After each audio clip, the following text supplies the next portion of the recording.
Hey guys, welcome back to another episode of Wristwatch Wednesday. Today I have the Pulsar back out. If you remember, I did a video on this some time ago. I'll link that up here at the top somewhere.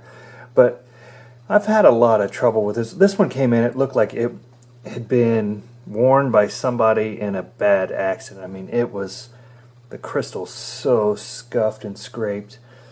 Just was in bad shape. I've been working on it for a while, and you know, it's in a little bit better shape now. Still got some deep gouges in that crystal, but when I first got it, it wasn't running at all. And I got this in a lot of watches.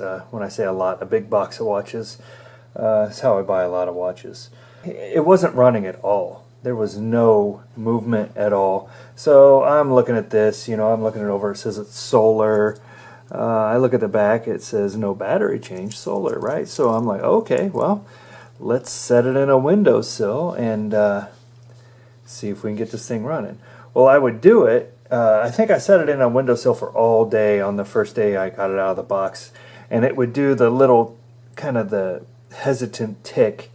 And of course I looked online and it says in a solar watch that means your battery's almost dead. And I'm thinking, man, I've been sitting in the windowsill with this thing for, you know, hours. So what it came down to, how I ended up fixing this, and I don't know if this works on every solar watch, but it definitely worked on this one, and it just took time, basically.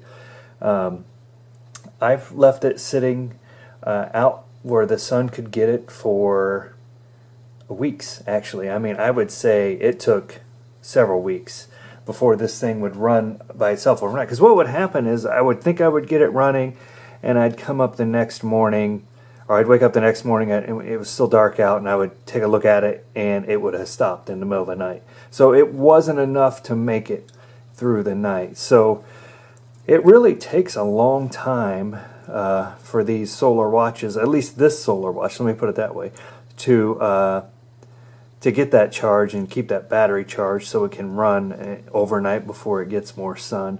Now, I've had it, you know, after that, I've had it here just messing around with it for several weeks, actually months since then, and it just works perfect. When you step into the dark, the dial glows. It looks amazing when that happens. But yeah, it's all back and functioning normal now. So you know, that's kind of my update on it. If you have a problem with the solar watch, leave it sit in a windowsill for a few weeks and see if it recovers. You know, I don't know why, but this one did, and it's been functional ever since. So let's get the quick specs on this. I can't remember if I did specs on this in the last video, but we're going to do it because we do that in every video. So case size. That's about a 39, 38 and a half or so. Without the crown. With the crown, we're probably talking about 40. Yeah, 41. So let's do a lug-to-lug width. Get an approximation on that. That's pretty good. That's about a 40 and a half also. Let's see here. Let's just get the size of this band. We'll go down here a little bit and we'll see. You know, that's about a 17. I mentioned this in other videos on these titanium type watches. Just not a big fan of those.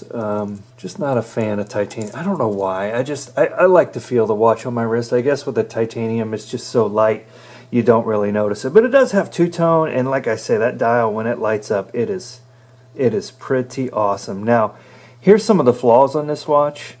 And I'll take some macro pictures so you can get a little better view of this like I do in all my videos. But right up here you can see we got some chips on the edge of the crystal. Other than that section right there, it's not too bad. You can see lots of scratches and scuffs on it, but man, I wish I had some before shots of this. It was pretty awful. But two-tone, gold, silver, titanium look. Yeah, it's fully functional now. So hey, there's my quick tip, you know. Got a solar watch that's not good? Leave it in the window for weeks. Hey, that's all we have for today, guys. Pictures, macro pictures to come. Stay tuned, watch that, and we'll wrap this video up. Thanks for watching.